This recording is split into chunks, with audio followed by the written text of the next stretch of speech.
তো গাইজ বীরভূম থেকে ঘুরে আসার পর আজকে আমরা বিকেলবেলা চলে যাচ্ছি হবিবপুর স্কনে। তো যেতে যেতে দেখা হচ্ছে, আর আমার সঙ্গে রয়েছে দীপ ভাই, এই পাশে হচ্ছে বিবেক দা, এই যে কিশোর ভাই, আর এই যে জিৎ ভাই, আর সামনে আমাদের সুমন ভাই।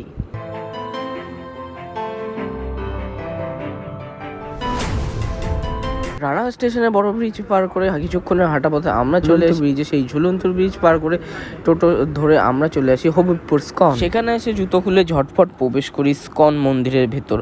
আর স্কন মন্দিরের ভেতরে সকলের নাথ ভগবান জগন্নাথের সঙ্গে দর্শন করে তার কাছে প্রার্থনা করি এবং তার প্রসাদ গ্রহণ করে আমরা চলে আসি বাইরে।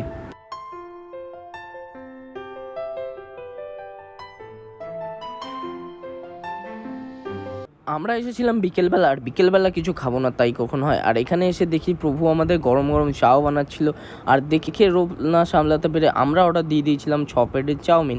আর তাই আমি দেখছিলাম দাঁড়িয়ে দাঁড়িয়ে প্রভু কীভাবে চাউমিনটা বানাচ্ছে। আর আমরা এখন হচ্ছে চাউমিন খাবো। এটা হচ্ছে হবিবপুর স্কন জগন্নাথের মহাপ্রসাদ। আমাদের বাইরে চাউমিন খাই, আর এই চাউমিনটার মধ্যে অনেক পার্থক্য। এটা হচ্ছে স্পেশাল নিরামিষ এবং জগন্নাথের ভোগ লাগানো প্রসাদ। জয় জগন্নাথ। আমরা সবাই বন্ধুরা মিলে চলে এসেছি, তোমরা বাড়িতে এবং এখানে চাউমিনটা খাবে জাস্ট অসাম। আর ইতিমধ্যে চাউমিন তৈরি হয়ে গেলে সুমন ভাই আমাদের সার্ভ করে দেয়। আর এখানে চাউমিনটা সত্যিই অসাম ছিল। কমপ্লিট হয়ে গেছে, দেখতে পেলে আমরা চাও নিয়েছিলাম, চাওটাও খাওয়া হয়ে গেছে।